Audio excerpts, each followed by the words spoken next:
আজ শুধু জিএসএম এর ব্যাপারে কথাটা বলবো। জিএসএম এর ফুল মিনিং কি? জিএসএম এর ফুল মিনিং হচ্ছে গ্রাম পার স্কোয়ার মিটার। এর বাংলা হলো গ্রাম পার বর্গ মিটার। মানে হচ্ছে আপনার কাগজের ওজন কত। তো কাগজের ওজন কত মানে হচ্ছে এটার ধারণ ক্ষমতা কত, ঘনত্ব কত। তো আপনার 10 গ্রাম থেকে 300 গ্রাম পর্যন্ত মানে হচ্ছে জিএসএম পর্যন্ত। তো যত ঘনত্ব বেশি হবে তত আপনি কাজ করতে পারবেন। যেমন হচ্ছে এটা হচ্ছে 140 জিএসএম, এটা হচ্ছে 200 জিএসএম, আর এটা হচ্ছে 300 জিএসএম।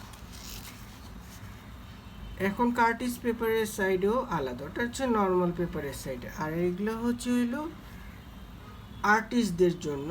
এটা আপনার 140 থেকে 110 থেকে হলো আপনার স্কেচ করার জন্য। এটা কিছু কিছু বরাদ্দ আছে, একটা লিস্ট থাকে যে 110 পর্যন্ত হচ্ছে স্কেচ করার জন্য।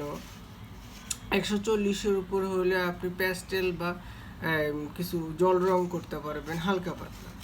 আপনার 200 জিএসএম হলে আপনি এইগুলো তো করতে পারবেন, তারপরে হচ্ছে আরও কিছু রিয়েলিস্টিক কাজগুলো করতে পারবেন। যেমন 200 জিএসএম এর কাগজের উপর যদি মিক্স মিডিয়া হয়, মানে সব ধরনের পেন্টিং বা কাজ করতে পারে। আর 250 জিএসএম এবং 300 জিএসএম এ যদি হয় তাহলে আপনার এভরিথিং আপনি কাজ করতে পারবেন, পেন্টিং থেকে শুরু করে স্কেচ, চারকোল, আপনার অয়েল প্যাস্টেলের ধরনের, বিশেষ করে অয়েল প্যাস্টেল কাজ করতে ওয়াটার কালারের জন্য খুবই ভালো হয়।